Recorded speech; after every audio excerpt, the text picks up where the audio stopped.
तो पिताजी ने पूछा कि बेटा ये 10 गज कपड़ा क्यों ला रहे हो? कहा कि ये, बोले कि व्यास जी को देना है, आज कथा समाप्त होने वाली तो उनको देना है क्या?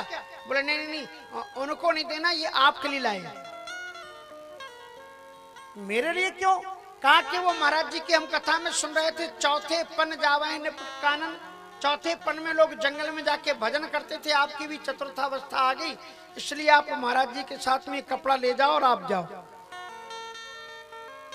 बाप की आंखों से झरझर करके आंसू गिरने लगे कि इस बेटे के लिए मैंने तन मन धन सब कुछ न्यौछावर कर दिया, हर पल हर क्षण इसके लिए जिए, और आज ये हमें 10 गज कपड़ा दे करके कह रहा है कि बाबा जी के साथ में बाबा जी बन जाओ। कितनी दुख की बात है। उस बाप ने आंसुओं को बहाते हुए उस 10 गज कपड़े को बीच से चीर दिया और 5 गज अपने पास में रख लिया और 5 गज बच्चे को वापस किया कि बेटा तू अपने पास में रख ले। कहा मुझे जरूरत नहीं, हम तो तुम्हारे लिए आए। तो उसने कहा कि बेटा अभी जमाना बहुत अच्छा है, तू कम से कम 5 गज कपड़ा तो दे रहा है, लेकिन तेरा जब बुढ़ापा आएगा ना तो तेरा बेटा तुझे 5 गज कपड़ा भी नहीं देगा, धक्के मार करके तुझे निकालेगा। इसलिए तेरा बाप जब तुझे निकाले तो तू इस कपड़े को, तेरा बेटा जब निकाले तो तू इस कपड़े को लेकर के तू भी चला जाना। ऐसी ऐसी संतान पैदा होती है।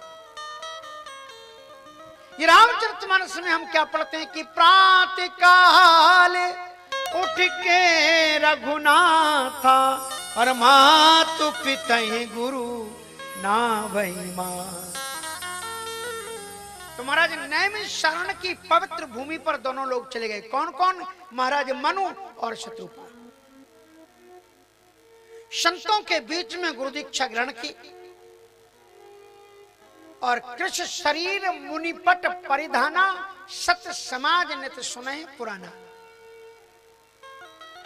आराधना उपासना करते करते उनका शरीर दुबला पतला हो गया, ऋषि मुनियों जैसे वस्त्र उन्होंने धारण कर लिए।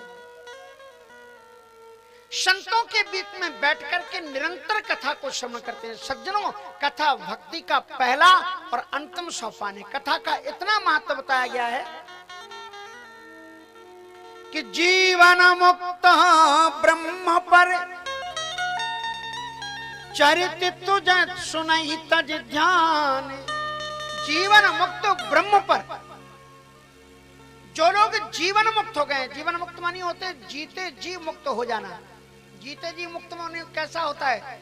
जीते जी मुक्त का मतलब ये होता है घर गृहस्थी में, संपत्ति में, खाने पीने में आपकी कोई आसक्ति लिप्सा न रह जाए, तो आप समझ लेना कि हम जीते जी मुक्त हो गए। जीवन मुक्त ब्रह्म पर,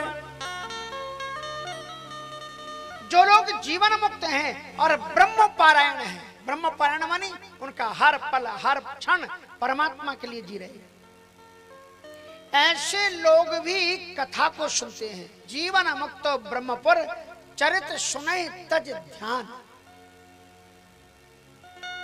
कथा का ध्यान, मेडिटेशन, योगासन को छोड़ करके क्या करते हैं? कहते कथा सुनते हैं। तो सत समाज नित सुने पुराना। संतों के बीच में बैठ करके निरंतर नैमिषारण्य की भूमि है और पुराण वहां पर चलते रहते हैं, उनको वो सुनते। फिर उन्होंने अकाट कठिन तपस्या शुरू की, एक पांव पर खड़े रहे और उनका संकल्प एक ही था कि जो परमात्मा निर्गुण है, निराकार है, अव्यक्त है, अगोचर है,